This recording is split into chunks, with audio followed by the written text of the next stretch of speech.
एक बार एक लड़की एक रेस्टोरेंट में गई। जो रेस्टोरेंट था उसकी रेटिंग 4.8 थी और काफी फेमस रेस्टोरेंट था।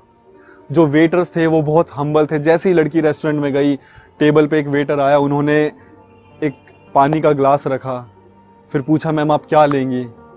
फिर मैम ने ऑर्डर दिया, फटाफट से 10 मिनट के अंदर ऑर्डर आ गया, जबकि रेस्टोरेंट में बहुत ज्यादा भीड़ थी।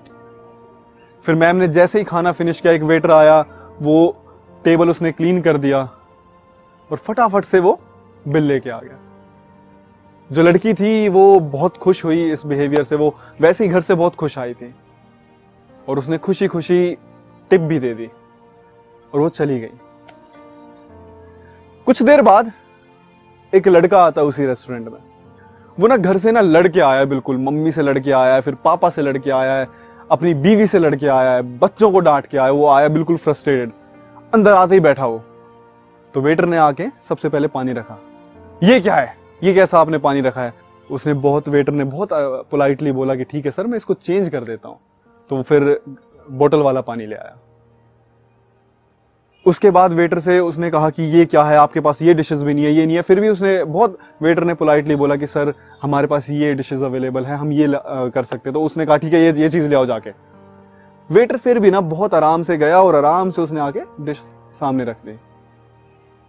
खाना बनाने वाला सेम शेफ है, वेटर बिल्कुल सेम है, रेस्टोरेंट बिल्कुल सेम है, लेकिन फिर भी जो वो लड़का था उसने गुस्सा निकालना शुरू कर दिया। इसमें नमक कम है, ये आपने इतना स्पाइसी बना रखा, ये ऐसा बनता ही नहीं है।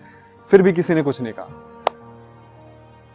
फिर बिल आया तो फिर शाउट करने लगा कि इतनी देर लगा दी, मैं यहां पे खाली थोड़ी बैठा हूं, मेरा टाइम वेस्ट कर दिया, ये वो फलाना फलाना। अब ये सोच के देखो कि सेम रेस्टोरेंट है, सेम शेफ है, सेम वेटर है। एक लड़की आती है, वो बहुत खुशी खुशी उठकर जाती है, पर एक लड़का आता है, वो बिल्कुल गुस्से में वहां से जाता है। रीजन क्या है इसके पीछे पता है? कि वो लड़की ना बाहर से ही खुशी खुशी आई थी। वो जो लड़का है वो घर से लड़कर आया था, मतलब किसी और का गुस्सा आकर उसने यहां पर पहले वेटर पे निकाला, फिर रेस्टोरेंट के मालिक पर निकाला, फिर शेफ पर निकाला, फिर चिल्ला कर गया। बाहर जाके भी उसने रोड पे किसी पे निकाला होगा। सवाल यह है कि आपकी लड़ाई किसी और से है, लेकिन आप गुस्सा न जाने कितने लोगों पर निकाल रहे हो। परसेप्शन, चीजों को देखने का एटीट्यूड, कि अगर आपका किसी से झगड़ा हुआ है तो वो झगड़ा आप अपने आप तक रखो, वो उस इंसान तक रखो। इसका मतलब ये थोड़ी है कि आप पूरी दुनिया को गाली देते फिरोगे।